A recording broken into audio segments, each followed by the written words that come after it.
Welcome to Basecamp session 5. This is, of course, just a bonus session that Pierre or Glim from Cartridge is here to teach you all about how to build fully on-chain games using a framework and a set of tools called Dojo. And this tooling is built on top of Cairo as a programming language, but also tooling built on top of Starknet. And you're going to see, maybe you can discuss some of the games that have been built using this framework. And because this is a bonus session, we don't have quizzes. We're not going to track attendance. It's for you just to learn. It opens up a completely new path for Web3 development, focused on games. And these are games that the whole mechanic, the game engine, the asset, everything is on chain, which creates new properties that a Web2 game wouldn't be able to offer. And Cartridge, the company behind Dojo, build all this infrastructure to make it for you very easy to build these fully on-chain games on top of Starknet. As I mentioned, this is the last session of Basecamp, and just to remind you, we cover the fundamentals of the why of Cairo, Starknet.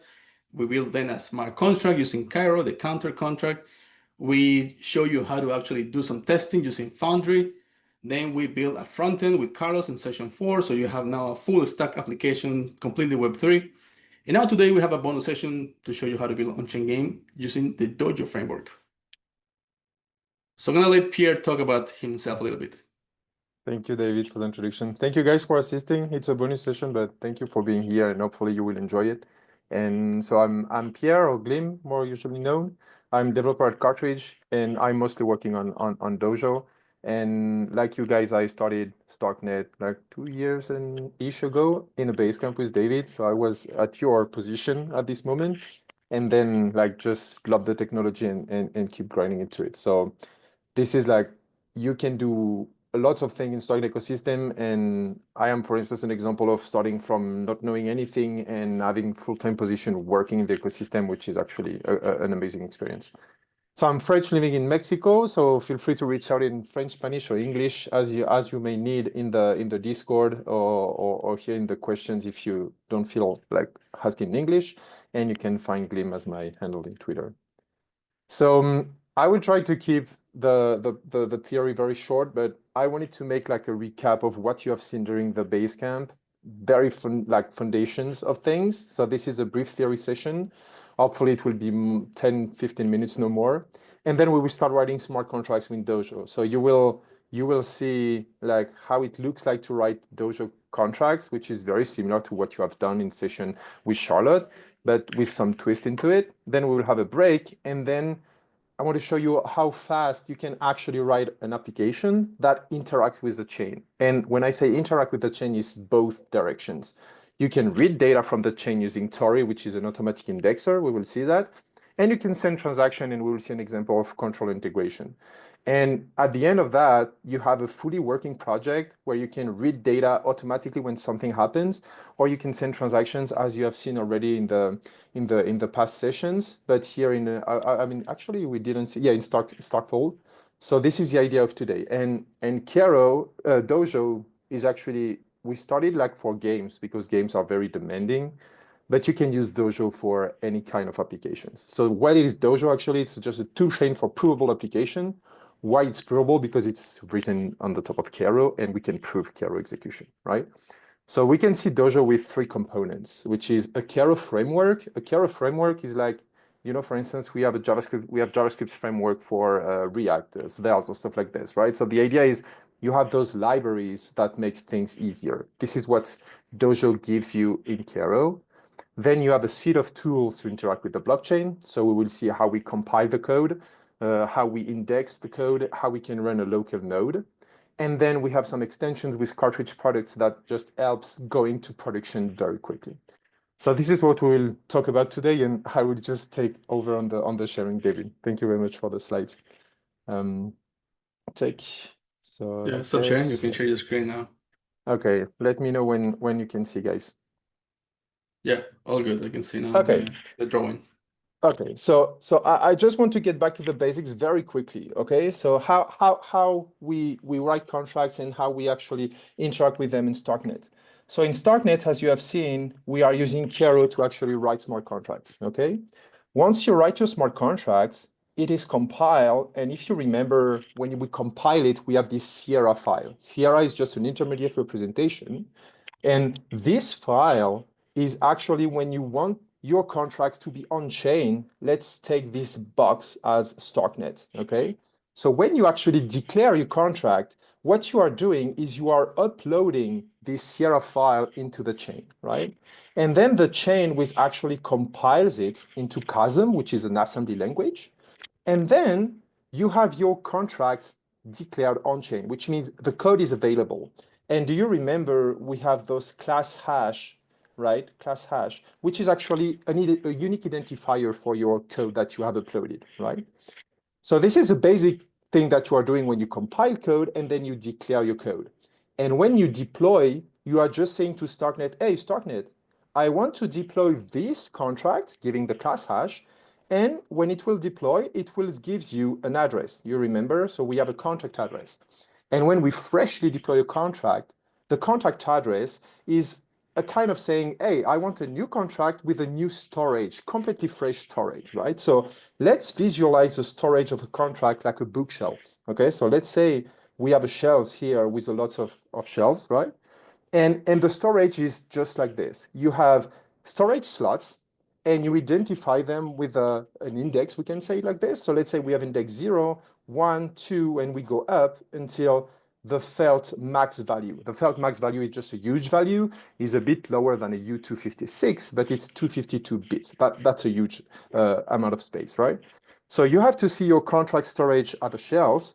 And do you remember how we declare the storage? We have this storage macro, if you remember with the session with Charlotte, and then we have the struct storage, right? So we have the struct storage, and then we just say, hey, I want A being a felt 252, right?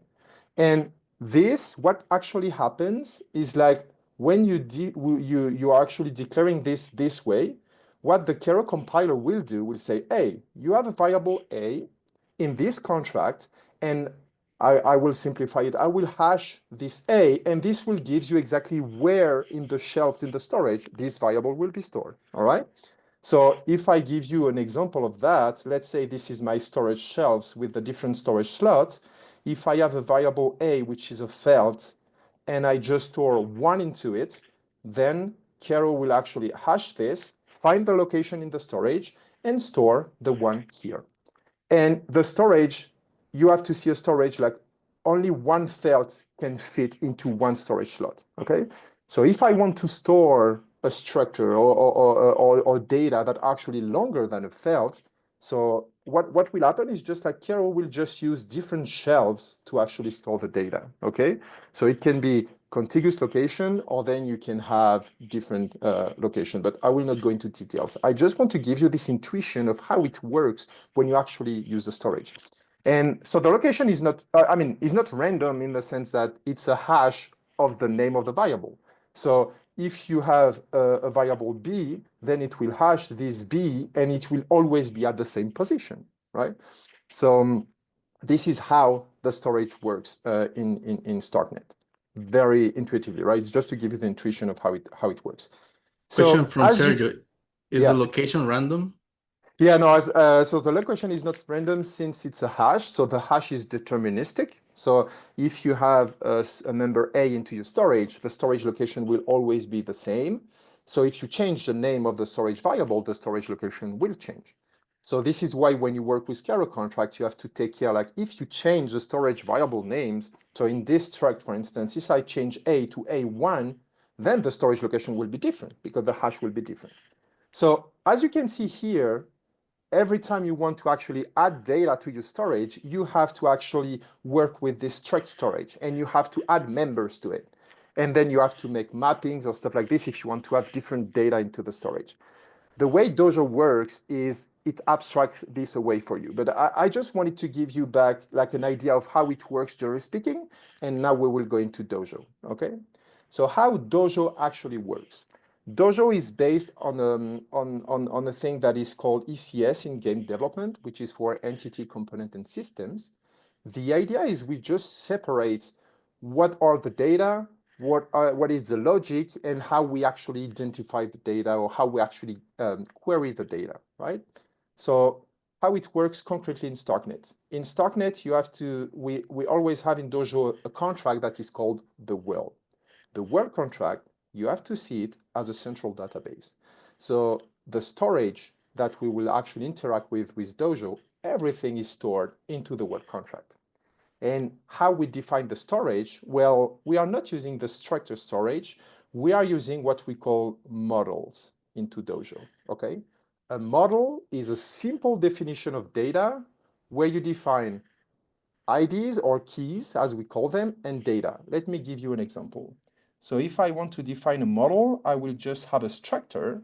And this structure, I will have, let's say, my player, right? And for now, I will say it's a player ID. So let's just take a, oh, wait, 1 second. I have the, okay. So let me just maybe give a bit more space there.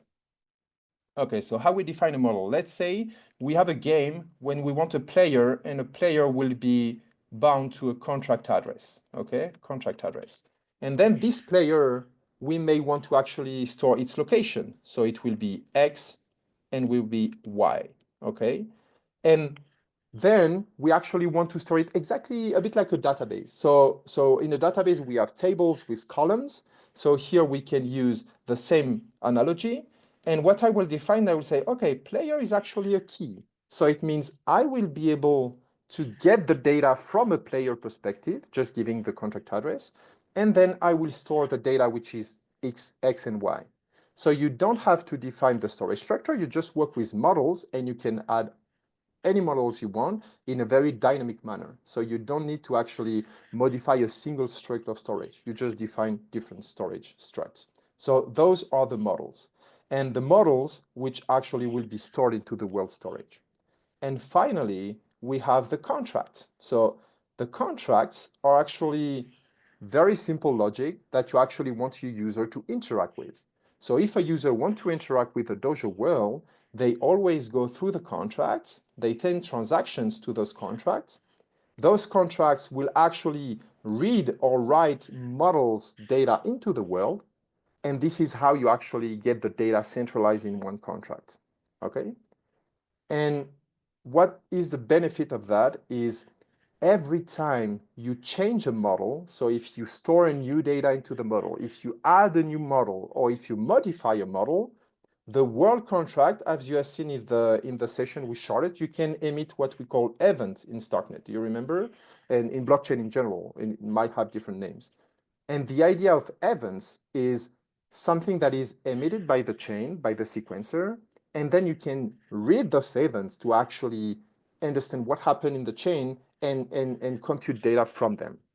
So the idea of having a one central world is you have only one contract to monitor when you want to index it. So the term indexing is just reading the events to get the data from them.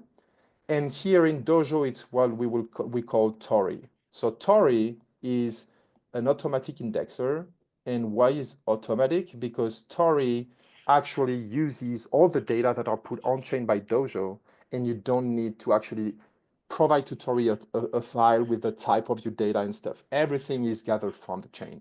So you just have to start Torii, you give the world address, and Torii will start indexing every single operation that has been done on the storage. So this is the theory of Dojo. Instead of having in regular Starknet contracts, you have your contracts, and then you have your data into your contracts. And when you interact with the contract, each one has its own data. In Dojo, the contracts are actually supposed to be as stateless as possible. You just want them to hold logic. And all the data will actually be written into the world database. This is what you have to remember to get into the technique, the core detail of Dojo. And what I mentioned about the models is just a simple structure. When you define fields, some fields might be keys. So the keys are just the identifier that allows you a bit like an index in SQL database, right? In an SQL database, the indexes are not stored into the table, right? They are like metadata attached to it. But the columns, you don't have you define an index on a column, right? In Dojo, the keys are never stored. We just stored the data fields. Okay. So this is the intuition of Dojo. I don't know if there is question. I don't see any question. Hopefully, I don't see the chat. Let me check the chat. No, nothing for Hopefully there now. is no. Okay, but this is the basic thing you have to remember. So to recap, we have how Starknet works. We have contracts. We declare and deploy those contracts. This initializes a new storage, and then we can interact with this storage. In the case of Dojo, when we deploy the world that is done by Dojo, then we deploy contracts to interact with the world storage. And what data are we passing in? The models data, okay? All of this is actually abstracted away for you by Dojo toolchain, which means you don't have to deploy the world. You don't have to deploy the models, etc.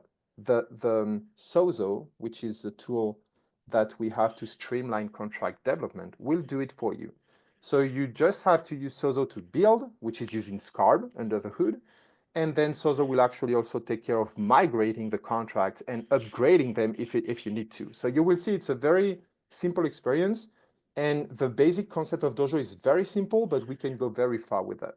And the last thing I want to mention is since everything is centralized into the world storage, Dojo has a permission system built in, which means you can control who can write to this model, who can register new resources, all of this out of the box. Okay? So if there is no question, let's just dive into the code and let's just start doing some smart contract. All right? So for the session of today, I will send you a useful links. I will drop them into the, if I can see the chat again. Okay. I just dropped in the chat different links. You have the repo for today, which is empty. So if you want to try to follow me, you can. I will just try to cover everything because I do want you to see the whole thing. But once the session is over, I will push the final call into this repo. And you have the different links with the Dojo book, different social links, cartridge control integration, and also some new link that has been like a lots of work from Starknet and the community to actually make the Cairo documentation more accessible. And I do recommend you to check those links where you have even more information and it's very maintained. So those are very great resources that you should go and check it out. So now There's a let's, question yeah. from Maxim. Do each modification of entity creates an entire copy of the entity in blockchain with modified data, since all data is immutable in blockchain? Once again, it's in the chat. Yeah, Do each modification right entity before your creates. message. Oh, thank you. Oh yeah, since all data is immutable. Okay, so the way it works is data are actually mutable on the blockchain, right? In the sense that if you have a contract storage, if I get back to my screen, it's still visible, David, correct? Yeah, I can see it. Yeah, okay. So if you have a smart contract and the smart contract has its own storage, right? Let's take again this bookshelf's representation of the storage. Every time you actually change the storage, you will store a new value into the storage. So you can actually mutate it. What it costs you is you have to send a transaction to say, hey, I will mutate the states and I want you to take my transaction in account that will change the storage. So now about your question, which I guess it might be related to Dojo. The idea is every time you actually store data in a model and the keys are what define the entity, you are actually modifying the storage in the world. Yes. So it's not a copy. It's if you modify the same entity using the same contract address, the player address, for instance, you will modify exactly the same storage loads every time you will send a transaction. So data are mutable in the sense that you can send transactions to mutate them. And this is what, yeah, Dojo is doing or any contract that is actually interacting with the storage. If it didn't answer your question, feel free to reformulate or rephrase it into the Q&A. Yeah, the immutable is more like at the block level. Like once the block has been mined, then we know at this specific block the state was this, and then you cannot change it anymore. Yeah, that's a good point. So yeah, we can have more than one key in the models, and I will dive into this right now. So in Dojo, as you can see here, so I send you the link of this repo, which is an empty repo. We have the exact same structure. We have the scarp.toml file, which gives a definition of what is the package, which dependency are we using. The only thing for now for Dojo, we still have to use a tag, but soon you will not need to use tag anymore. It will be like OpenZeppelin or any other thing. We can just do Dojo equal 1, 2, 3, 5, 4, 5, 0. But for now, we have to use a tag. And the only thing we need to do is, as you remember, we have this world contract that is provided by the Dojo core contract. So we just need to build it just to make sure we can have the Sozo tool declaring and deploying it if it's not present into the network. And then we have for the testing, same thing. We have some useful utils crates in Cairo that you can use to test. Today, I will not spend time on testing because Dojo will support Starknet Foundry soon. So it will be exactly as you have seen with Dave. The same tool will be available, the same structure, the same syntax, Starknet Foundry will be available. So let's just get into a model. How we define a model into Dojo. So let's say we will make a simple game where we have a player which can spawn into the world with coordinate, and then we can move the player around, right? So let's start with this. So let's just do first an enumeration that we will call directions, and this enumeration will be left, right, up, and down. Okay. So this enumeration is just something that helps us locating the different thing that the direction the user can go in. And as you remember in Cairo, we have this derived thing that is very similar to what Rust does. So what is actually this doing is every time you actually compile the code, the Cairo compiler will look at those derives and it will generate code that implements those traits for these types, which means if I want to be able to copy this type, I just have to derive the trait, or I can implement for some traits my own implementation of it. The third is for the serialization. Every time we have to serialize the data to go from the client application to the chain and things like this. In Dojo, we have one trait more that we need is the introspect, and the introspect is something that actually defines the type on chain. If you guys remember, and maybe we didn't cover that in the previous sessions, but when you have a Cairo contract, so when you compile your Cairo contract, you have the code, and we have something that we call ABI. An ABI is just a string that actually says, in this contract, I have this function with this type, this function with this type, etc., etc. And the thing with the ABI is you can actually put any string you want. By default, you don't want to do that because you still want the string to be available with the correct things. But when the Cairo code is actually proven and inserted into the block, there is just a hash of the ABI, but it's a hash of a string. So it can be the correct ABI, or you might have someone uploading any string into it. So in Dojo, we took this party of saying, we want the type to be on chain. We don't want to rely only on the ABI. We want the type definition to be into the storage and I mean, into the contracts. And this is why we are using introspect there. Okay. So you know why we have this. Then let's just say we want our player to be at a specific position and we want the player to move. So let's say we will start with a struct to say my player will be at a specific position in the game. And for that, we want to identify the player with its contact address, which will be the wallet address. As you remember, when we are into Cairo, some types need to be brought up into the scope. So in this case, I'm bringing in this way. And then we will add X and Y to actually have those coordinates into the map. As I mentioned previously, in a Dojo model, you need keys and data. You need at least one key, at least one data field. So let's say we will use the player contract address to identify the player. And we will store those two things. And there is a question if we can actually have one key. We can have as many keys as we want. The only limitation into a model is you cannot use a model inside a model.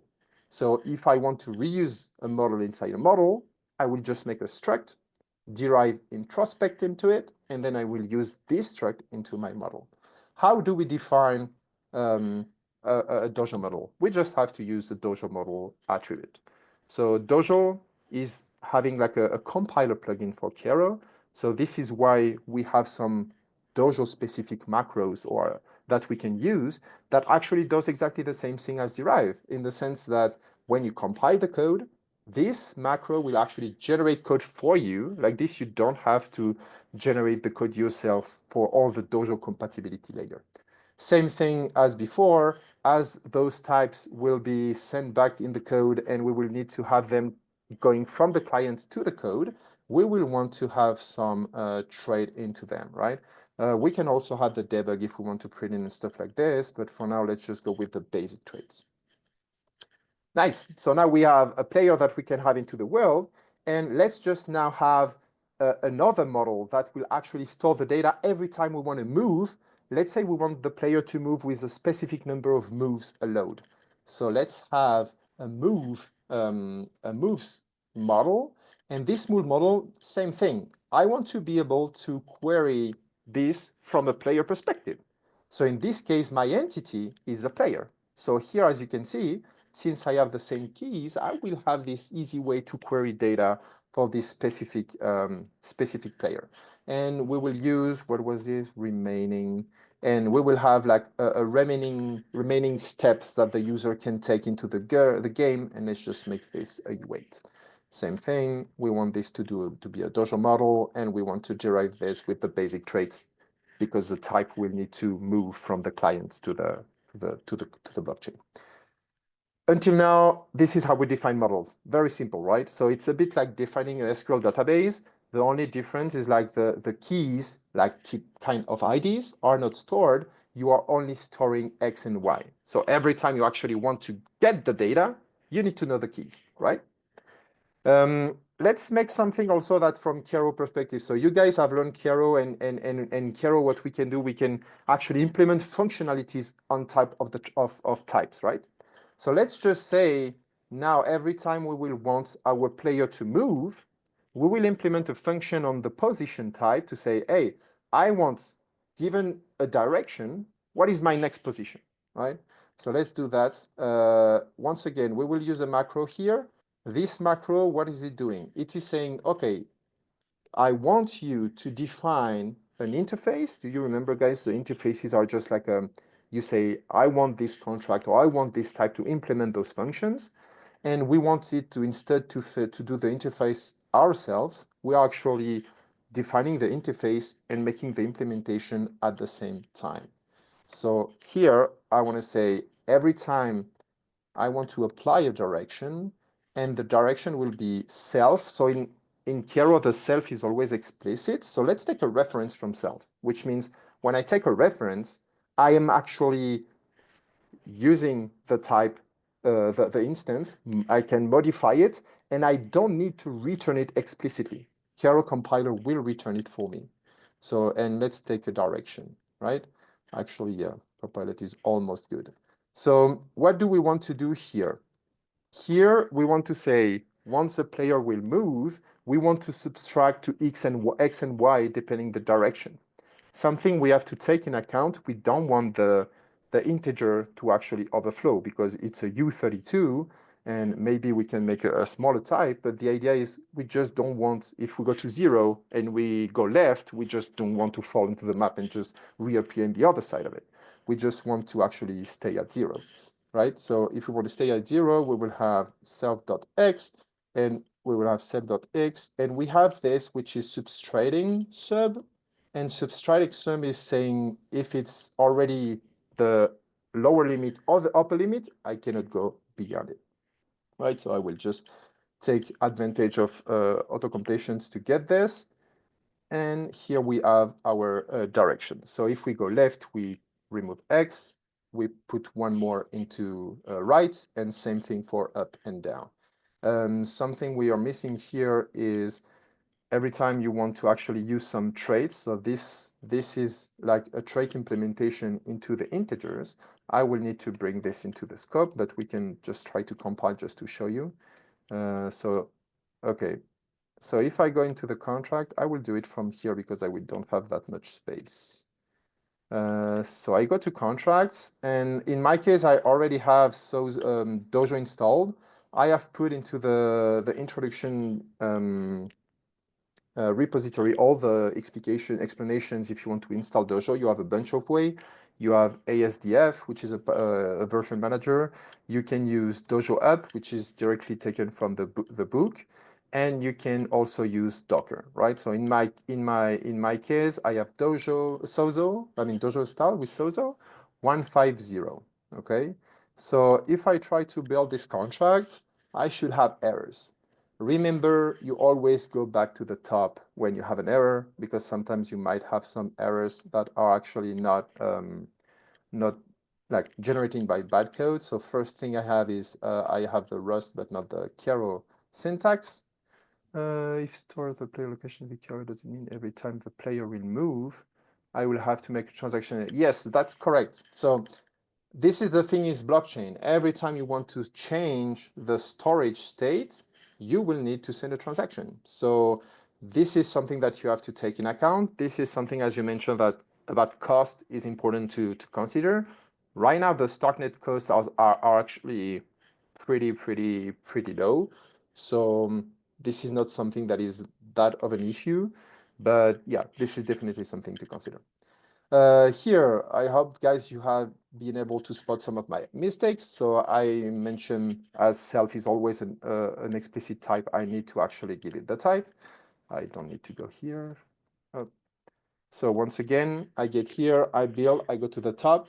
And now I have the error I wanted to have. Say, hey, I don't find subtracted sub. So what should I do? Oh, there is a function not found. So this is the key here. And actually, there are some iterations to see how those messages can be more clear. But the idea is when we want to use a function that has been defined on a type with a trait, we need to import the trait. If not, the functions are not visible on this trait. So in our case here, the thing that we want to add is we will use it's a core num traits, and we have saturating add and saturating sub up like this. And oh, sorry, it's just my reflex of doing this way. And now we have this that is not saturating add. What did I miss? Saturating add, saturating subs tick. Let me see. Okay, what did I miss? Column traits, saturating hints, and using for. Okay, I think I just mistyped this. Sorry, my bad on that. Yes, sorry for that. Tech is saturating sub. Saturating sub is saturating add.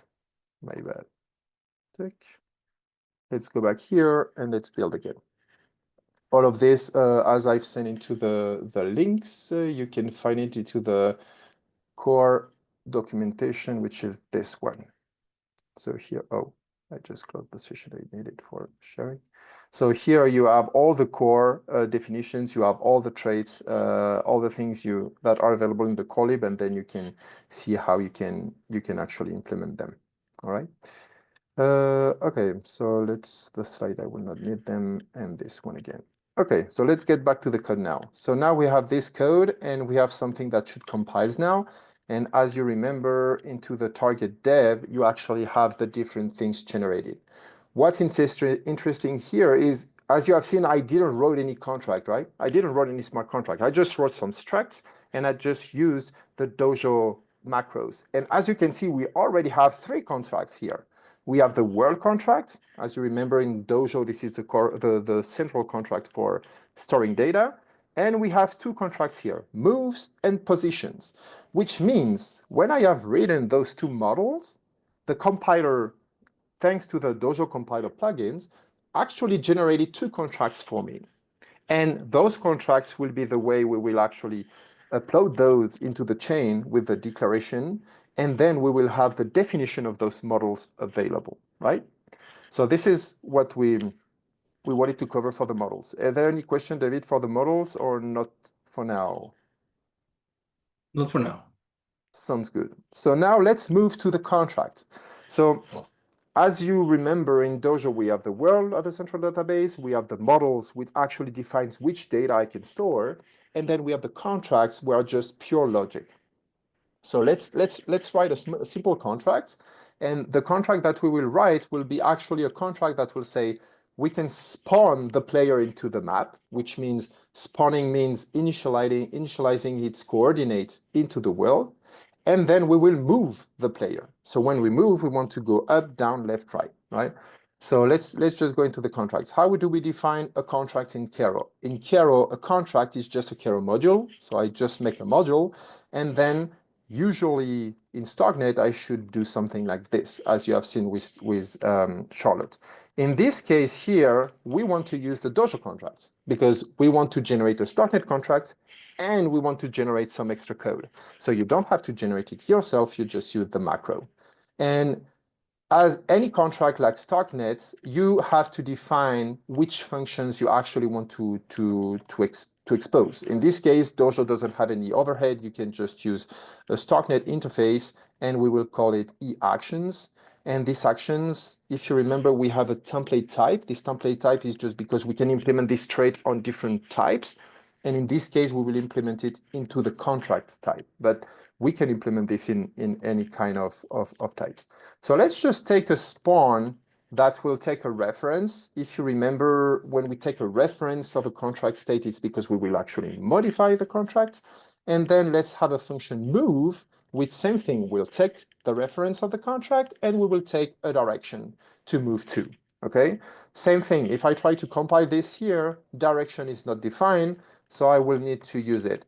You can use as Rust the crate keyword. The crate keyword refers to the root of your package. So this is very handy because if you change the name of your package, you don't need to actually have the name of your package here. So let's just get the crates, models, direction. If you remember also, every time you go into another module, you have to re-import things. So here, for instance, in actions, directions here is not visible at this moment, right? Because I'm into a new module and everything is private by default in Cairo, which means, and I think Russ is the same, which means you have to explicitly bring things into the scope. So if I want to actually use actions, I can use another keyword, which is super, to just refer to the context just above my module. So here I have my module. Here, this is a super. So everything that is written here. And then we have super, and let's just bring into the scope e-action. I could bring directions with super, but I will make it with the models just for the sake of organization. So here we can import the directions, but let's import all the models just to have them. So we have moves and models, and we will import the trait after that because I want to show you again about the bringing things into the scope. Let's define some constant here that will say we want to have the init coordinate, and we will use this to 10. So we will want this player to spawn at x10, y10. And then we will have init remaining moves, which will be, let's say, yeah, let's move 10 moves. 100, that would be nice. Now we have our contract starting. If it was a regular Starknet contract, we will need to have a Starknet storage, even if it's empty. We will need that, right? This is the minimum things you need to do to have a valid Starknet contract. In this case, as we have used Dojo contracts, we don't need to do that. Dojo contract will do it for you. So we don't need to do that. Let's just try now to implement the different functions we have in actions. Let's implement them into our smart contracts. So we will have action implementation. So in Cairo, remember all the implementations need a name and then which type you are, which trait you are actually implementing. So actions, and for those who missed the first sessions, the contract state here is something I don't need to import. It's just something that is here and brought to the scope by the Cairo prelude directly. And this is referring to the contract that I am inside now. So since I defined this as a contract, I can access contract state, which allows me to interact with storage, even if in this case, we don't need to do it directly. But this is something just I wanted to remind because this is not something I will need to import. This is something that is already available here. And then we will need to implement the functions. We need to implement the body for the method. So same thing.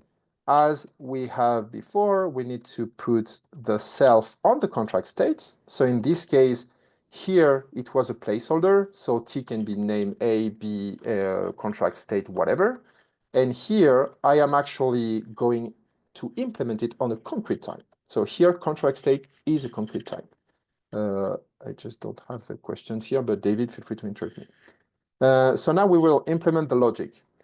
In Dojo, you remember, guys, we need to interact with the world. The world contains the data, and then the contracts make the logic. We don't need to know the world address in advance.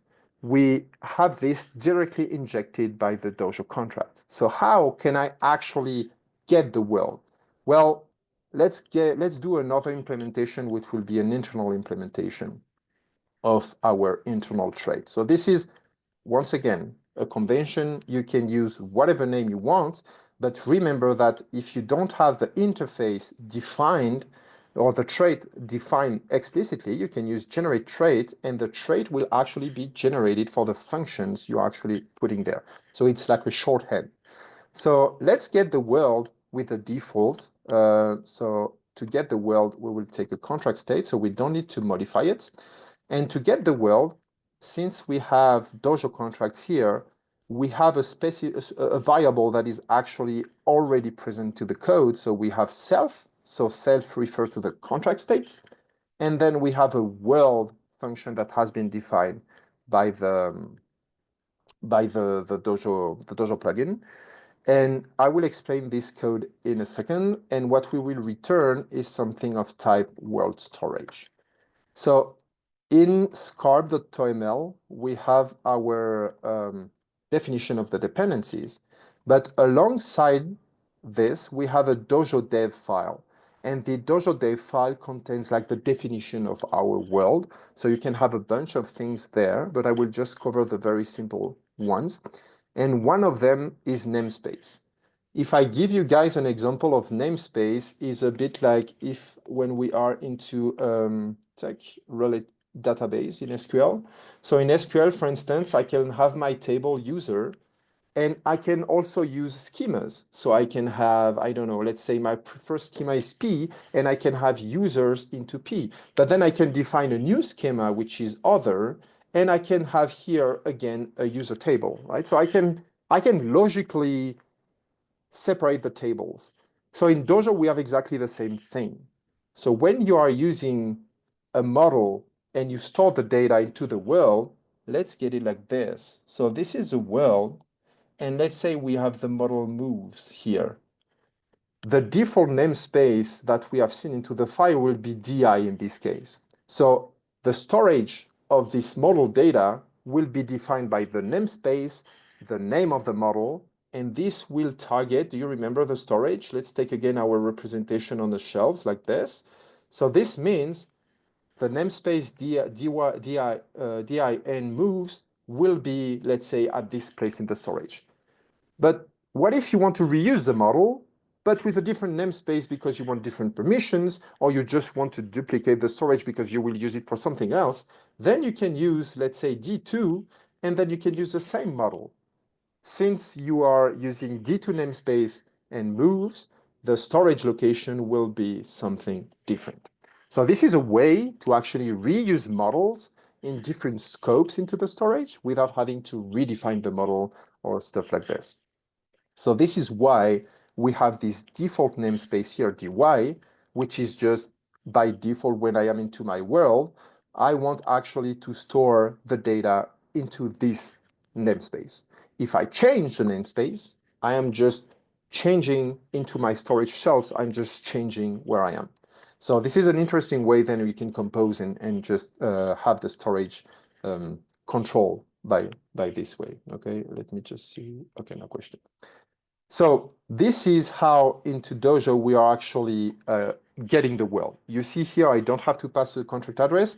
This is already injected into your contract when it will be deployed. And now we will have to actually implement the behavior into the functions. Let's just first try to compile. Something I didn't do well this time is like I'm doing lots of code and I don't compile very frequently, which is something that we actually need to do to avoid too much errors. As you guys know, into Cairo, if we put like in Rust, if we have like an implicit return, so if I don't put the semicolon at the end, this will actually return. Here the compiler was complaining because I said I will return something and I didn't return anything. So now I should be good only with those two warnings, and we should be okay. Fine. And before we make the break, let's just finish to make the implementation of the functions. So we here into our contract, you see we don't have storage. So how we will actually record where the player will be and how it works. So let's take the world. So the world, we have this function world default, which get us the world. And this gives us access to a bunch of functions. We can do write model, we can do read model, and this is where I think you see it coming, how you actually interact with the world to get the data from it, right? So let's say the player is someone that is calling our contract. Contract get caller address. Take. Remember that in Starknet, everything is contract, right? So sometimes you may want to take the origin contract that send the transactions, but in the case of Dojo contracts, all the time, I mean, most of the time, it's called by an account, but it may be another contract. In this case, we just want to have like the caller will be considered as the player. Let's define the position. So the position, so the models are just very simple structs, right? So we can just have them defined as we will do into Cairo. So for positions, we need the player, which is for the key, and then we need X, and then we need Y. And let's just initialize them with the initial data. And for moves, same thing. We have player, and then we have remainings, and then, yeah, you see how we actually understand it quickly. But the idea is we define our structs, we put the data we want in, and then we just write them. Write model position. I can just take a snapshot. Snapshots, if you guys remember, is kind of read-only reference, but it has a special twist, which is it's also specific in the time. So if during the life of your contract, so let's say this is my variable moves, okay, and this is the time in my contract execution. If moves here, it's remaining, it's 10, and I make a snapshot here, if I change in the time and now remaining is actually 9, this snapshot that I did here will still read 10, right? So this is something that you have to keep in mind when doing snapshot. They are in time, which means if I go here, I make a snapshot. So if I make a snapshot here, and here for any reason, I send position, right, equal to 2, for instance, here my snapshot will still have 10. So now we have just, with those few lines, we have defined our models, and then we are writing them into the world, right? Let's just compile this quickly. Okay, write model, same thing. Why write model is not working? Because you don't have the trait that is related to it. So to have the trait related to it, let's just get into our module and use Dojo, its model world model storage. So this allows us to actually store models into our data, into our world, and then we should have this compiling. And let's get back then to the moves. So when we want to move, what do we want to do is we want to take the world, we want to take the player, same thing, and then we want to actually read the position and the moves from the world, update them, and then store them. So once again, from the question we had before, this means the more actions you make in a transaction, the more the cost will be, right? But we will see some stuff around it a bit later. So cool thing here is we will use basic Cairo stuff. So we have read model from the world. So when you read a model, you just have to give the type. This allows the compiler to make an inference to know exactly which read model it has to use in the Dojo code. And then for the position, we will actually apply the direction. So it says we want to apply the direction, and the direction, if you remember, these functions we have there is just something that will modify the position type because we pass a reference to it. So a reference, which means here I can modify it, and even if I didn't return anything, the Cairo compiler will actually return it for me, right? So if I go back here, I modify this. And once I've modified it, I can just do write model position. So here I think you guys understand this code, and this is how we deal with the storage in Dojo. We write and read models, and then we will get the moves. So we read the model using the key. So something I didn't mention explicitly, but as you remember, we have a key that defines uh, how we actually access the data. So here I have only one key, but if I have several keys, I will have here to actually pass all the keys to actually identify which model I want to read, right? So let's just get the player, read the model from the key, and then we just accelerating sub, and we feel same thing, accelerating sub. If we want this to work, we will use kernel trait accelerating sub. And here we should have something that compiles, except if I made a typo somewhere. Yes, I did. Same thing. I forgot to bring to the scope the position trait here, and here we should be good. So now, as you have seen, so I've taken the time to guide you through, guys, but as you've seen that this is very few line of code. And here, what we are doing is we are actually interacting with the storage. How? Not the storage of our contract, but the storage of the world. And we are reading models by using their key, and we are writing them. In this case, as we write the full struct, the key is already inside it. So Dojo in the write model function will actually extract the key, make the computation of the storage location, and push the data to it. All right. So this is what I wanted to cover before the break. And maybe just before going to break, what time is it? 58. Yeah. Let's just deploy that into Katana. So Katana is the other piece of Dojo stack, which is a Starknet sequencer. A Starknet sequencer, which means it can receive transactions, execute the transactions, modify the state, and do everything that the Starknet sequencer is doing, right? So let's just start Katana. So I have Katana in my path. So when we start Katana, we can see we have a bunch of accounts being pre-funded, and we have the different information like chain IDs and stuff, and we have the different fees token. In our case, for now, we don't care that much about this. And something that is interesting into Dojo is you can start Katana from the command line. So I can do Katana dash dev dash dash blah blah blah, or you can have a configuration file. So in this case, we want the Katana to be in developer mode because we can deploy things faster, and we don't want this in production, but for development, it's very handy. We want to make sure the browser will be able to actually interact with Katana, so we make sure the course is actually accepting any origins. And then we will enable cartridge paymaster and controller, which will allow us to develop locally with the cartridge controller. So how do we deploy our contract with Dojo? So let's start our Katana config, and we have katana.toml. And now Katana is starting with the configuration I've given to it.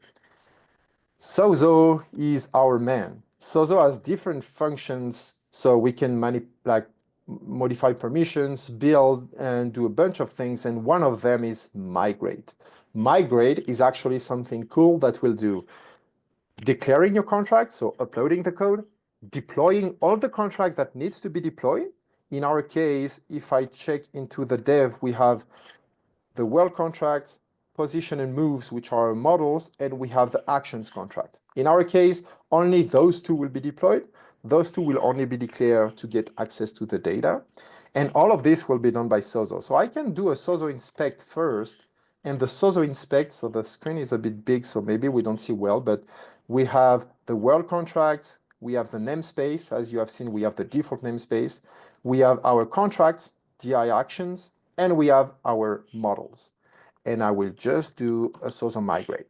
Sozo migrate will deploying the world, declaring all the contract that needs to be declared, and then it will deploy everything by initializing the contract. So as you can see here, declaring 3 resources, then we will have syncing permissions and initializing the contracts. And now we have everything in place with the world contracts here. So if I go into Katana, I can see all the transactions that are here. And by default, Sozo is doing multi-call when it can. and we have our world address. So this is the starting point for the second part of the session. So David, I don't know if you have something you want to mention before we stop there, There's a or we question are in the all good. chat from Wasio. The question is, This this makes it look more composable, but doesn't this have more code than the traditional way? That's a good point. Dojo has a slight overhead, but since we are using macros, a bunch of them are actually flattened at the compile time as much as we can. But yeah, you definitely have a slight overhead. But even with this slight overhead, the costs are still very, very, very low, and it makes you go very fast. As you can see here, we have written very few lines of code, and if I want to add a new model, I want to add new data, I mean, it's just there, right? So, but that's a very fair point. You have a slight overhead. Yeah. Actually, with the new version coming, we are preparing benchmarks with a new macro that we are doing, because Dojo will be is like a kind of rewritten with to be compatible with Starknet Foundry, and we are preparing a benchmark to see exactly like the overhead Dojo can have. But for what we had so far, it's still something that is small. So now that we have our code, this is what we have done. So we have written the code into Cairo, and in this case, the Dojo contracts, right? And those one has been then deployed into Katana. So Katana is like a sequencer, Starknet sequencer. So here it's exactly like if we were into the Starknet network. When you are into Starknet network, I mean, blockchain generally speaking, but I will just be more specific to Starknet, we have three ways to read data, right? We can read data from the events that has been emitted. So the events are emitted as a specific, in a specific execution timing in the transaction. And those events can be, so when we get back the transaction after execution, we can have the list of events. So this is one way to read data. We have a second way, which is we can directly go into the storage. So we can go into the storage on the blockchain. We can ask to the RPC node, hey, give me the value for the storage at this location, this location, this location for this contract address. And the last one is we can call functions which we can call views in Starknet. The views are functions that are actually not not changing the state of the blockchain, but there you can have code being executed and you can return results. You can read storage or you cannot read storage. Or you can choose to not do it. But those are the three ways you can read data from the blockchain. And if I get back to how the Dojo works is you have the world, and as we have seen into the world, we have the models, right? So the models are the data we are actually storing, how we store the data. Views also store storage. Yeah, exactly. The views are at some point a way of storage, so which means when you declare a class, a contract that is not deployed, just by declaring it, you actually give access to data you can. Oh, it seems like we lost Pierre. You're Yeah. still there. We lost you for a Oh, moment. oh, sorry. I am here now. Yeah, all good. Sorry. Let's see if I can recover quickly the. Yeah, I can. So yeah, that's a very good point, Ashok. So this is why we have those three ways of actually reading data. And how Dojo does it is exactly leveraging those two ways, mainly the view one and the event one. The storage, we are not using it directly for now, but could. So the idea is every time you actually write a model, a new class is being declared. So Torii, which is an indexer, can actually read from the model the type definition, right? It can also learn how to read the data from the model. But the idea is how we can read the type definition. And then from the world, every time we are actually doing a write model, we have an event that is being emitted. So Torii knows which model has been modified when, with which data difference, right? With what is the new, I mean, data difference doesn't mean anything, but what is the new state of the model? With this, Torii gives combining the TY, which is, do you remember the introspect that we have derived? The introspect is what gives us this access to the type from the chain. And with those information, Torii is actually building an SQL database. And then from this SQL database, then the client application can come and can read data from Torii. But the cool thing is Torii also has subscription models. So Torii can use gRPC, Torii can use GraphQL, and you can also use SQL directly. With those three interfaces, you are actually already like ready to read data directly from what happened on the chain. And this is what we will see right now. Like, how can we actually read data with Dojo? It's just connecting Torii and you're good to go. Okay. So let's start with, and last thing I want to mention about Torii is how Torii is architectured is we have a library that we call Torii clients. The Torii client library is a Rust library that can be compiled in C, in WASM, and then we use this as a base for all Dojo SDKs. So when you use Dojo.js, it uses Torii client in WASM. When you use Dojo in Unity, it uses a bindings built from Dojo Torii client in C. And we have also a contributor that did Unreal Engine that also uses Torii client. The repo right now, it's a bit confusing. It's called dojo.c, but this is something we still need to rename. So this is the idea of how it works. You take Torii clients and you can use it if we have someone also working with Bevy. Bevy is a game engine in Rust, so they directly use the Rust library. So what we will see today is I wanted to go with something simple. There is no framework. It's just a pure JavaScript things bundled with Vite. And the idea is we will use a pre-built WASM from Dojo 1.5.0. So this is what we have into the, so if I close all those things and I get back here, we had a client folder. So in the PKG here, we actually just have a Torii client, which is called Dojo C. This is why I wanted to mention it. We have this WASM here, and this WASM is just Torii client built from Rust, put in WASM. And what I want to show you guys is how we can actually interact with Torii to read data with very few lines of code. So let's get back here into a front end. Sorry for my mistakes. Front end is still something I need to learn, but the idea is the following. We will go with a simple UI where we can see what happened on the chain, and we want the UI to be reactive to what actually happens into the chain, right? So this is why we will try to build up. First thing off, so it's simple things, just one index.html. We will have two files, and then we are just iterating with Torii. So we load Torii from WASM. So depending the framework you are, it will be loaded in different ways. I'm not using Dojo.js here for one reason is like Dojo.js makes some abstractions, and I really wanted to focus on what is the core functionality of Torii and how we interact with it. Once you get that, using Dojo.js is a way better experience, and there is also optimistic rendering, so I will get back to that later. So you should definitely consider going with an SDK, but this is for educational purposes, all right? So let's get into our game, and before starting the game, actually, I will start Torii. How do we index data? So we have Katana running. I will open a new tab, and I have Torii, right? So Torii is here, Torii is installed, and Torii also comes with a bunch of options. Same thing as we have seen before, we can configure a configuration file. In this case, I've already put the world address being this one.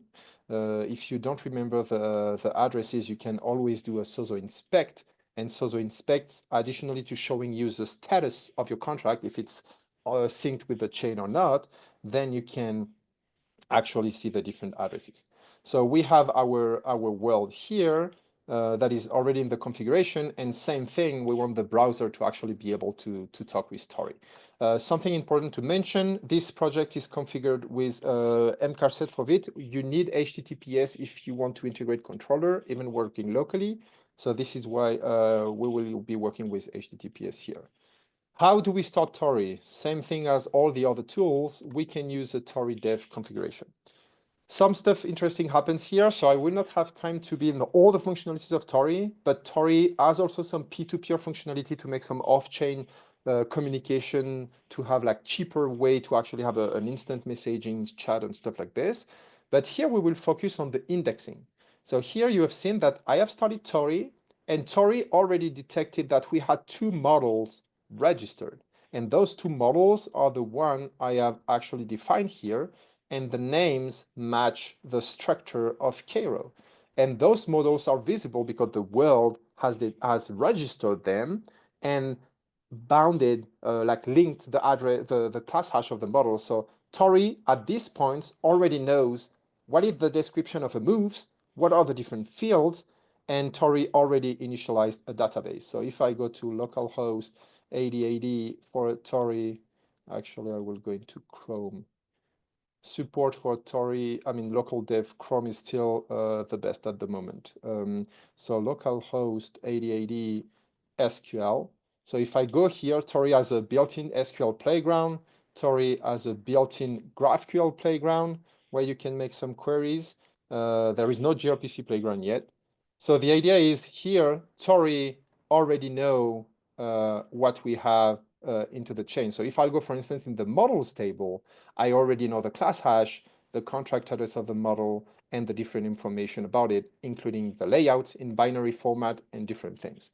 I don't want to go in deep into the lower layer of Torii, but it's just to give you the idea of what happens in Torii. SQL database representing the world locally. So let's get back into our code. So we have Torii. Torii is running. Let's just now interact with Torii. So let's just create a function. How did I do that? Yeah, it's a run function. And let's start with a configuration for Torii. For a configuration for Torii, we need a Torii URL, which will be, in our case, localhost 8080, which is, in this case, using gRPC, which is a default one. Then we will have a relay URL. For now, we will just ignore it, but the relay URL is used for all the P2P stuff. And then we need a world address. So here we have our first dilemma. It's like, oh, I need a world address, which means I need to know what is the address of the world. And I don't want to have to paste this and copy, have this actually all the time updated. Something I didn't show you when we built our contract is Sozo is generating what we call a manifest. A manifest is something that actually, keys. It's a manifest, it's a representation of the world at the moment you have built it. And in Dojo, all of the contract addresses are actually deterministic. So at the build time, we know where each contract will be deployed, their address, their class hash, etc. And in this one, we have the world contract, we have our models, we have the events, because I didn't mention, but Dojo can also do events for cheaper things, and Torii will just index them exactly as the models, but the models are the ones that are actually into storage. So with this in mind, what we can actually do is we can import this manifest. So we can import the manifest, and in this case, I have contracts manifest dev.json, and I think I just need this for the type. So in this case, we import the manifest, and we can use the manifest to not hardcode things, but just doing manifest.world.address. I think it's address. Yeah, it's address. So here is the manifest is a good link between your front-end team and your back-end team. The back-end team doing all the contract stuff just has to give to the front-end team the manifest, and then they are good to go, and they have all the information they need to actually interact with the world that has been deployed, right? So now we will import the, we will now import Torii client. It's already there. So let's just initialize that. Const Torii, new Torii client with the configuration. And here we have connected Torii, right? So here Torii is there. E. Let's install there, and let's run that. So when we run, we should be on 5.5 up. Let's go in Chrome. So we have our respond and move. Let's open our friend, the console and the network. Check. So here we have Torii that has been loaded. We have access to Torii, and we have the wasm being loaded. So now how do we make things appearing based on the data we actually read, right? So let's just make a first small HTML code to actually have this here. So what we will add is we will just add div, and in this div we will put some few buttons. We will have, you know what? Let me just not make it too boring for you guys.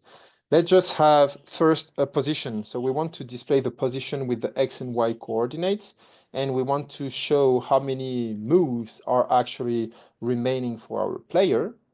And from those, we will want to have a few buttons. We will want to have the spawn button, which will be the one responsible to having the player being spawned.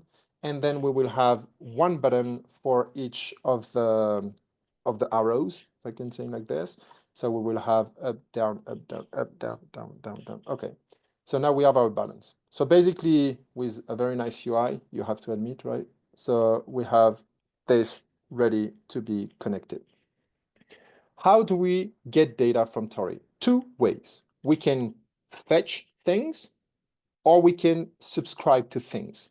So how do we fetch? To fetch, we have to do queries. And the queries in Torii are defined by the following schema. So I think maybe it would be interesting. I would send the link to you guys to the protobuf definitions and stuff like this. You will have like the exact way of working with it. We first have a pagination object. So in this case, we have limit, let's take 10, cursor undefined. This cursor thing is new, so I would not have much to comment about it, but I think we will be able to get in much more detail with other session or in the Dojo Discord. Feel free to reach out. So we have the pagination model, and then we will have clauses. So in Torii, you can filter the models or the events or the data with different clauses. We have key clauses, so you can define, okay, given this key, I want all the data. So if I get back to the models here, if in this case I know my models are actually with player key, I can tell to Torii, I want all the players, all the models with the key player, which is equal to X, or I want all the models with the key player, whatever the value is, you know? So this is the idea of the clauses. You can express how you want to get data based on the keys. If we do undefined, we just say, you know what, Torii, just give me everything you have. So for now, let's just go with this one. The no hash keys, this one I didn't mention it. I might just make a small post for this one. So for this one, so if you remember when we have a model, we can have keys, right? And we can have different models with the same key, or models might have different keys. But if you have one, two, or n keys, we take those keys, we hash them, and this is what we call the entity ID, right?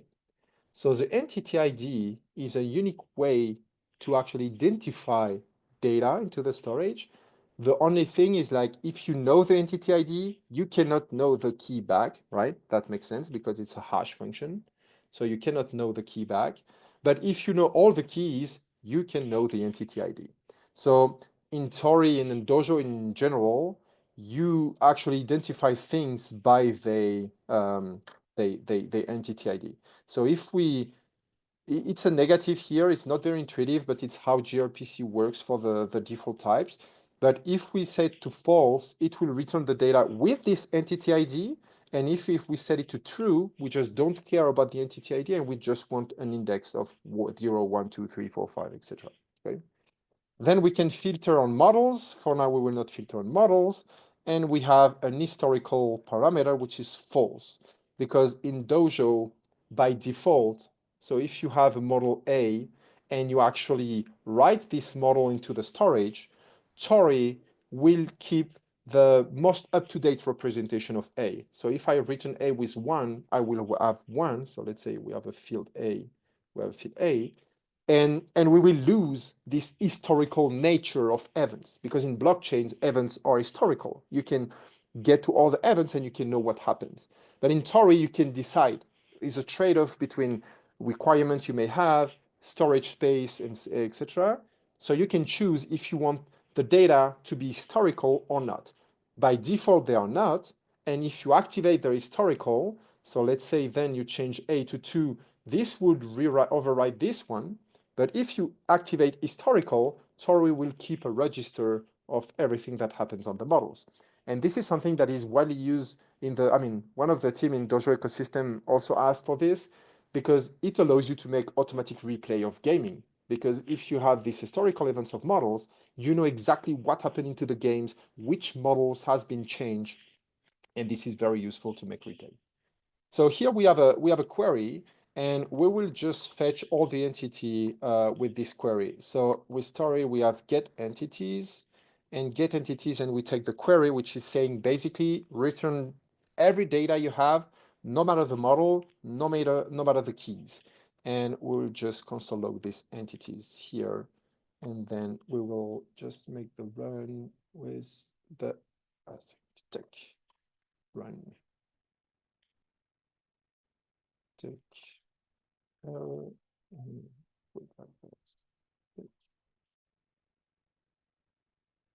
okay, so let's get back to here. Torii get entities. What did I miss? Yeah, Torii client. Yes, just didn't await this guy.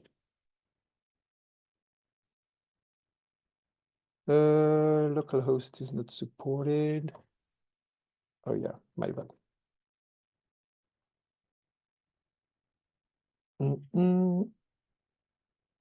Okay, localhost, just to make sure I have it correctly done. Where is my Torii? Torii dev.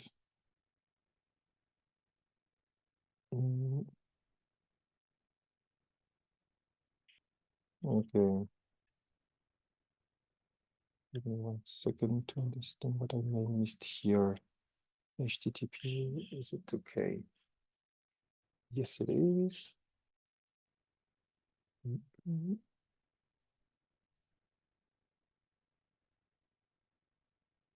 Okay, let's try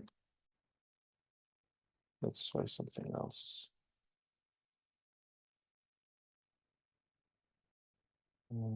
Oh yeah, because it's not HTTP actually in Torii. Oh, it is. Yeah, it is.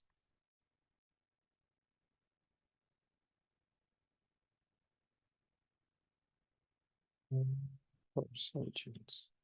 I may have missed something. Yeah, I think I missed something in the configuration then.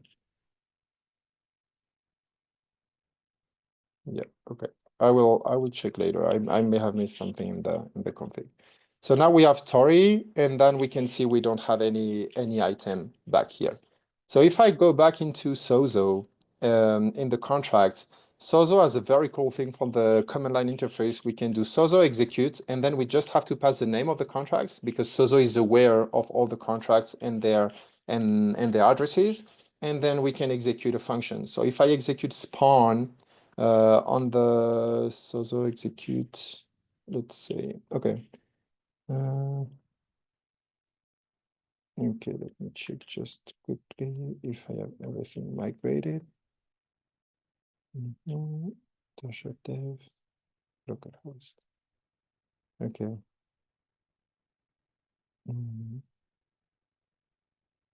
I'm sorry for that. Demo effects all the time, even if I did it yesterday once again. But yeah, Sozo execute DI action spawn. Do we migrate? Yeah, we migrated, right? Let me check the contract again. Actions.Cairo. Okay, we forgot something important. Do you remember that when you make smart contracts, everything is private by default? And in this case, the implementation is also private, which means I am actually not exposing those functions to the blockchain. I mean, to the blockchain. The code doesn't expose those functions, which means they are not callable from the outside. So I was missing this ABI embed here, which means I need to rebuild and I need to redeploy this. Something I want to show you then about Sozo, which is a good thing actually, and I think the suspect. So let's build again. And Sozo is able to actually see when the contract changes. So in this case, as I have added this small things, the code generated is actually different. And when the code is different, the class hash is also different. So here you can see Sozo inspect is actually saying, hey, actually I'm seeing that you have updated DI actions. So if we migrate again, Sozo will just push the diffs, which is declaring one class, which is the new one I have because I've changing something, and then it will just leave the rest behind. So now my contract is being updated. So now if I spawn and I execute the spawn, now the function is actually available, right? So now that we have executed a spawn, it means if we go back here and we refresh, now you should see the array 1 here. Is that okay, David, for the Zoom? I guess. Yeah, it's good. Okay. So here we have things. So as you have seen here, I've just interacting with the blockchain with Sozo, and then Torii actually has a modification there, right? The hash keys, as I mentioned before, it was false. But if I get back to something that is true, in there, I mean, if I want the hash keys, in this case, I will have the entity ID here, which is a hash of the keys. And in this case, we just have the player keys. And as you can see here, Torii knows about the models. So Torii already returned to me structured data with all the type definitions and all the values of them. So Torii actually gives your clients a bunch of things, and the SDK is actually making this thin layer that actually make the types directly available, and then you just work with types directly, right? So if we get back there, then that's cool. But now I actually want to be notified every time something happens. So to do that, what we will have to do is we will want to make subscriptions. So let's just make some subscriptions of it. Something I didn't do and I could have done actually here. I don't know if I have it. I'm not sure. But what we can do is if entities.items, which is actually the array that we have, is greater than 0, what we can do is we can actually iterate on the entities, and we might want to actually display them, right, into the, I mean, making updates to our UI. So if the position entity has been updated, I want to change that. And if the moves entity has been updated, I want to change that. Oh, actually, I just found it. Cool. Okay. So let's just make this happen. So what we will do is we will add a new file, and we will call it game.js. And in game.js, we will have, where am I? Up. In game.js, we will have const, we will have our model position. I think I will go a bit faster because I think we are short in time, and I'm sure, guys, you will be able to follow on. So we will take those, and what we will do is we will just make a function that says, given the entities that are written from Torii, we are actually saying if we have the position model, we will update the display of position. And if we have the move, that is being changed, we will change the display of moves, right? So the function is simple. Is just take the element that is the thing that we have here in the UI, and we will just change the data based on the thing we have parsed from Torii. Because Torii returns an array of entities, and inside the array of entities, we have items, and then we have the different models that has actually been updated, right? So with this code here, we should be able to have the UI being updated. I'm sorry, I'm just seeing the time running, and I just want to make sure I can show you guys all the things very, very easily. Okay, so let's just import those things here, and we have this, and here we just need the export up, which is this one. Export update. Tick. Okay. Tick. Here we go. Up, we have position tick. Just to make sure I have the same things. Position display tick. Okay. So now that we have this, it means once we have fetched the entities, we will iterate on the entities, and for each one of them, we will actually update the view just to make sure the data are here. So for each one of them, we go into the function that updates. So if position is found, we will update the position, and if moves is found, we will update the moves, which we have here. So now let's get to something that say, now I want to be notified every time something changes. So we will take a subscription from Torii, and in Torii you can subscribe every time an entity change, every time an event has changed, or every time also Torii supports tokens. So you can also subscribe to, hey, every time a token balances changes, I want to be notified, blah, blah, blah. So this is all the things that Torii gives you out of the box, just because Torii is able to monitor the world or specific contracts. So here we start with a close. So let's say now we want to be notified every time something that has a key change. So if I use undefined here, it means every time something changes, I don't care what is the size of the keys. So I will use a pattern matching here, and I will put variable lengths. Variable lengths mean I don't care if the model has 1, 2, 3, or n keys, because Torii allows you to actually filter on that. You can say, I just want to be updated with models with 1 key ours change, or with model with 1 key and a specific value, right? So you have different options there. So we have our key here, and then we just need to give a callback. Entities. And then here what we will do is same thing. We will make an update from the entities. So every time something changes into Torii, Torii is not defined. I think I've just removed it. No, where is it? Const Torii. Take. Okay.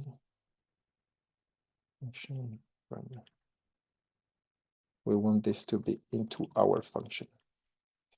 So when a subscription starts, we'll always have a hash key of 0 with no model. This is a sign that something has started.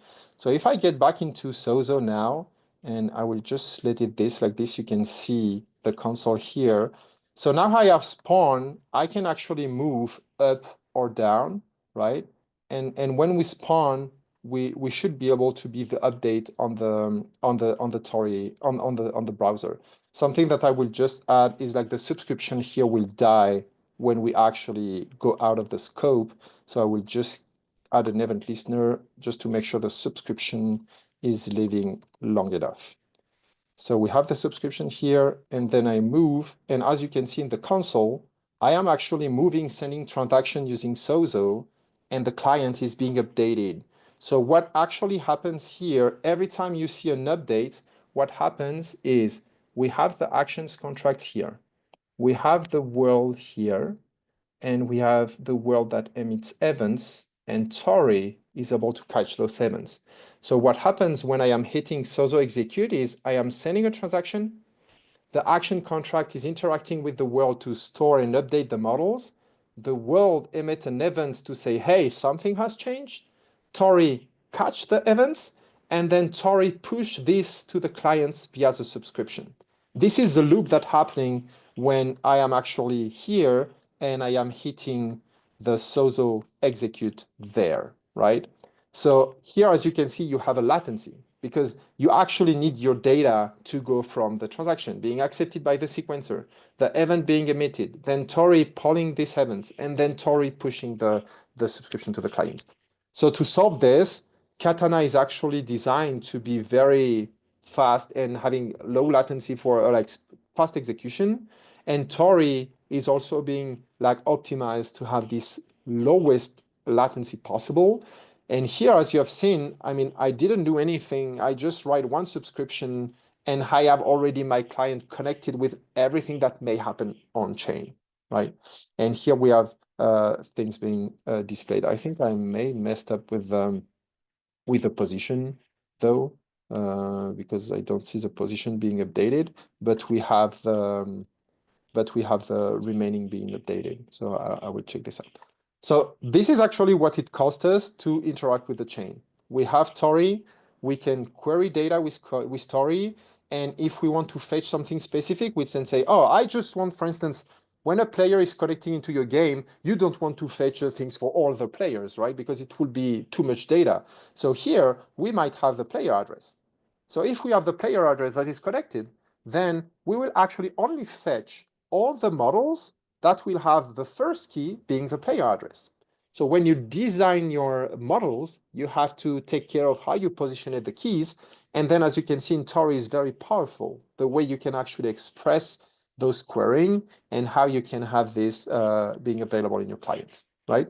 So now we have the reading part done. I don't know if there is a question, David, or nothing at the moment. Well, the Oh, there question is for one. Clarel, if you can enable the buttons, if there's enough time. Yeah. So now I will just go into I wanted to cover controller just to show you guys how you can send transactions with session keys without having to actually sign everything. But maybe I can just take a quick look to make sure everything is being correctly updated. That's a good point. But yeah, normally the let me check what I've prepared yesterday, which is here. Oh, because here we just did the read, right? We just did the read at the moment, and what we want to do now is we want to do the write, which is sending transactions like this from the UI. We can see sending a transactions and Torii actually pushing the update because that's I mean just to cover the loop. So I will check for the yes for the buttons on the way. So about the integration of controller, controller is cartridge embedded wallet, which means you can use controller, which is built in with session keys and the cartridge paymaster, which allows you to deploy a game or an application. You can have subsidizing fees for your users and stuff like this. So I will show you in few lines how you can have controller being integrated, how the policy works, and actually you will see how it works directly here in localhost with Katana, and it's pretty cool experience. So let me add this. So first we will have the action contract here because now we want to be able to send transaction. I will be adding a file for the controller. So let's add a new file here, controller.js. All this code will be pushed into the repo, so you will be able to replicate everything locally. So here I am using so controller code. I am importing the manifest because the manifest gives me all the addresses of the different part of my world. And then I just get my action contract with a simple lookup. So the cool thing is I don't care if my action contract address changes because every time you change the code, if you redeploy it, it will be at a different address. But if you already have it and you upgrade it, the address doesn't change. So to make sure it's easy, thanks to the manifest, we just get it from the name, we take the address, and we're ready to go. So when we initialize controller, we can pass some different options. In this case, I'm initializing controller for localhost development. So this is Katana in hexadecimal. And here I will define a policy. In controller, you can define which contract address with which method you actually want the user to sign the session for. And this is super useful because you can define as a developer which functions you actually want to have in this policy.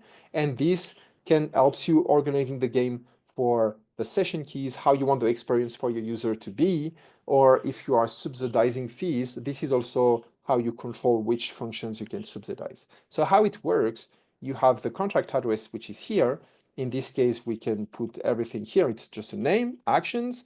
In this case, it will not show up because it's local, but this is the idea. And then we have the different methods. So here, spawn, this is useful, the name, just because when you have a method that they like this, then you can just make something with spaces or more readable from a user perspective, right? So here it's pretty simple. I just define which chain I will use and which contracts and methods I want to have in my session when the user will sign.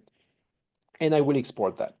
Let's go back to our game here in the index, and we will import the controller option, and we will import controller itself. So controller is the npm package, which is cartridge controller. In the useful links at the beginning, I've sent to you all the cartridge documentation too, and we will just import the options. So let's initialize our controller. Let's initialize the controller, which is here, tech. So let's get into up. So now we don't want to run the function anytime we accelerate. We will want to run the function only when the game starts, when someone is connected. So we just create a new controller, and here I will add tech. Let me add this here.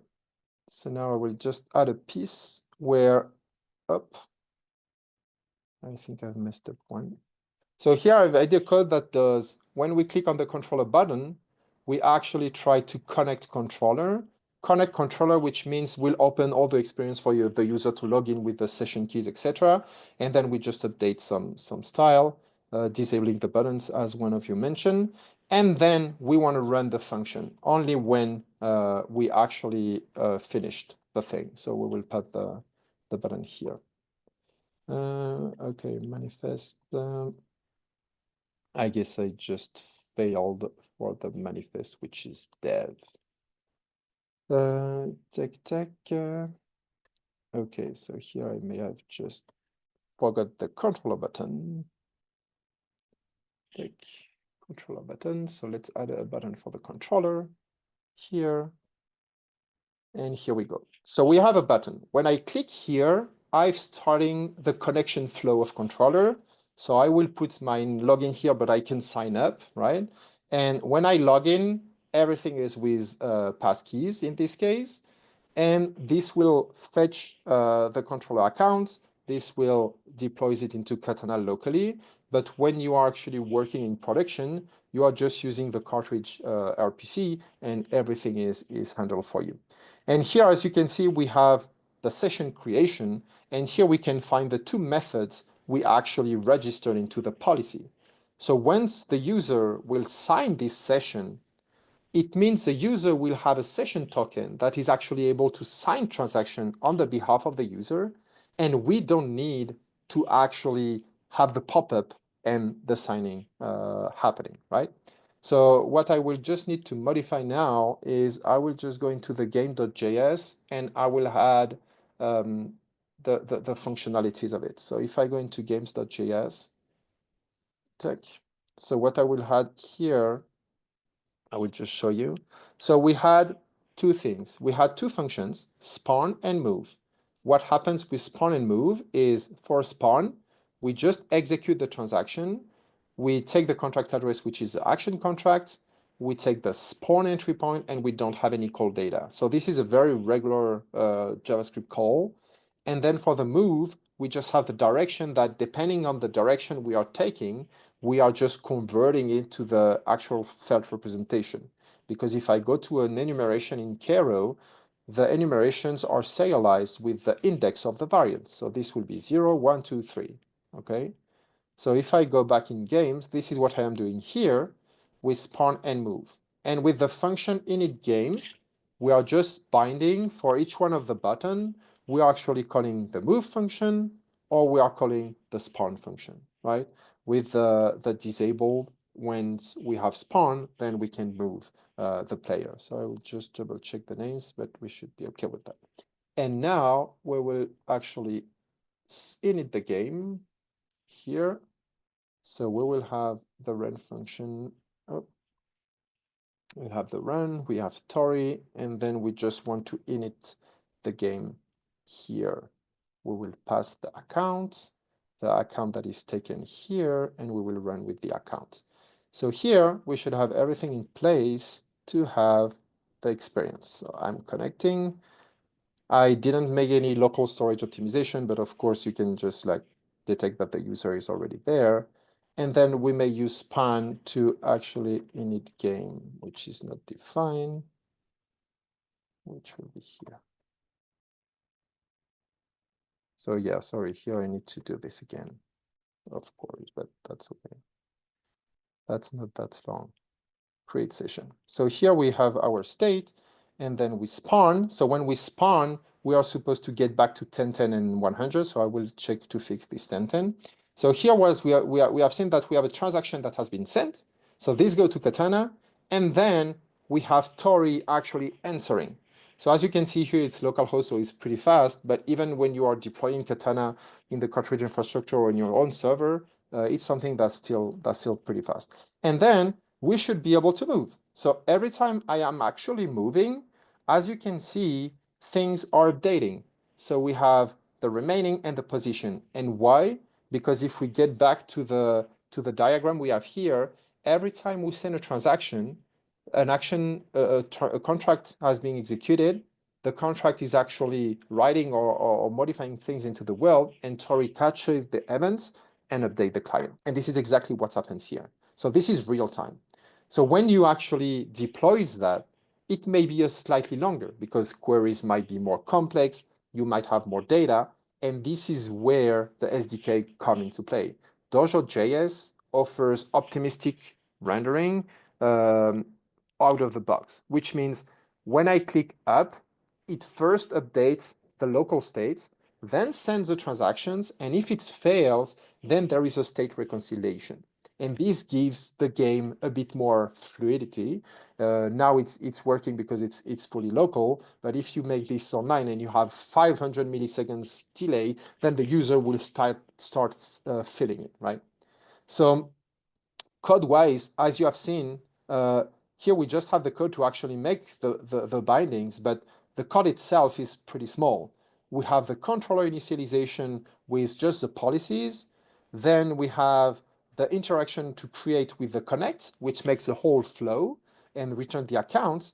And then when we're actually trying to send transactions, we are just going to account.execute, and this will send the transactions. And for the Torii side of things, we just have a get entity to fetch and display the initial state. And then we have the subscription that makes updates, and it's every time something is changing. And I think this is where I wanted to go. There are more things we may cover, but this gives you an idea of how Dojo um, abstract things and also make things composable. And even if there is this layer that's for sure adds some overhead at the contract level, you can see here in 2 hours taking a lots of details and time for details, we actually connected something that is reading and writing to Starknet. Awesome. That's a great session, Pierre. You cover a lot of ground in a short time period, but I think it's a perfect introduction for people for the technology, for Dojo, for building games with the ECS framework as well, and all the tooling that Dojo also offers. And you can see the video afterwards. Just do things yourself, slow down. Pierre, if you can share the final code with the Yep, students, will be super useful. I will Maybe push you that. can put it on Discord after. I appreciate you coming. Thank you very much. That was a great session. And this is the end of Basecamp 12.